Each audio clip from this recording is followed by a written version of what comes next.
Here we go. This is the odd plant called Aunt Molly's ground cherry. I'd never heard of it before when I got into gardening a few years ago, and then a couple years ago I just found the seeds and when they look kind of cool and interesting.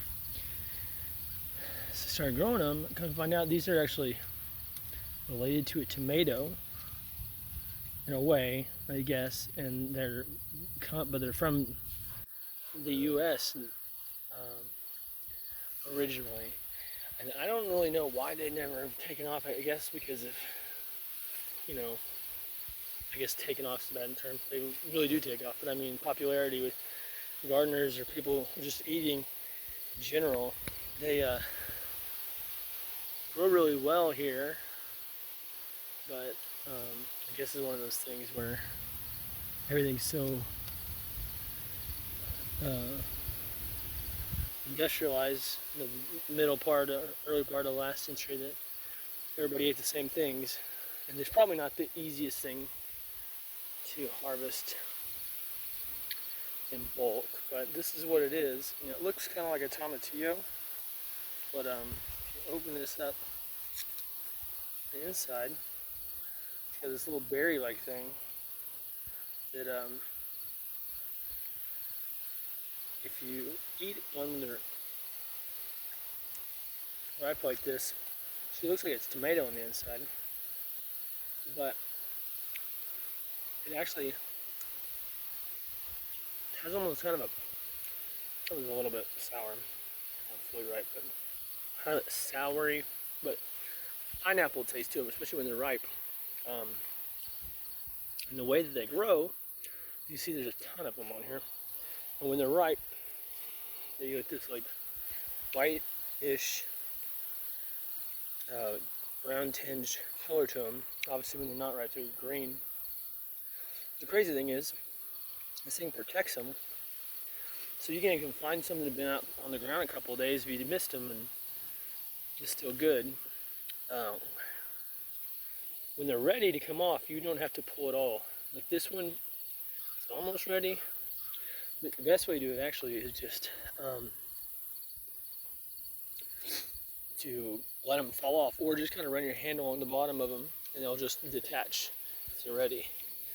The odd thing about this stuff is I grew these first time a couple years ago when we were living in a different town in a rent house and had a small yard before we moved out here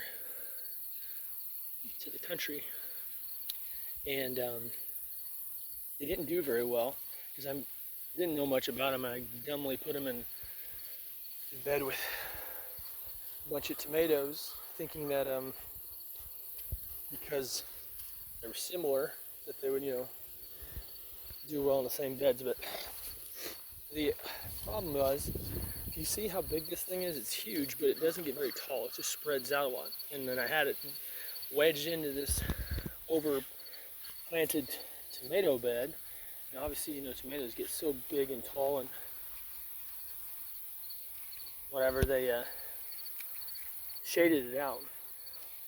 So, zoom to a couple years later, when we moved from that house, I actually transported some of the soil I had on purpose and some accidentally and compost, because I'd kind of been working on those beds for about 3 or 4 years, and they got really good draining full soil and stuff. And I'm not sure really how, there's one, it happened, but apparently the seeds of one of these plants were somewhere in the compost or soil, I don't know. So earlier this year I started this project as a kind of a hugelkultur thing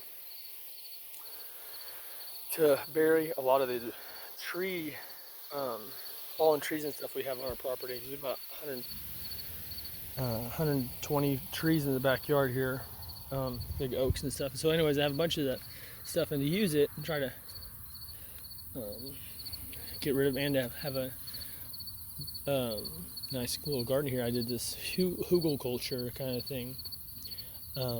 Anyways, so as it started developing, and I was planting watermelon and stuff all over, and I've got, as you can see, I've got okra, some beans.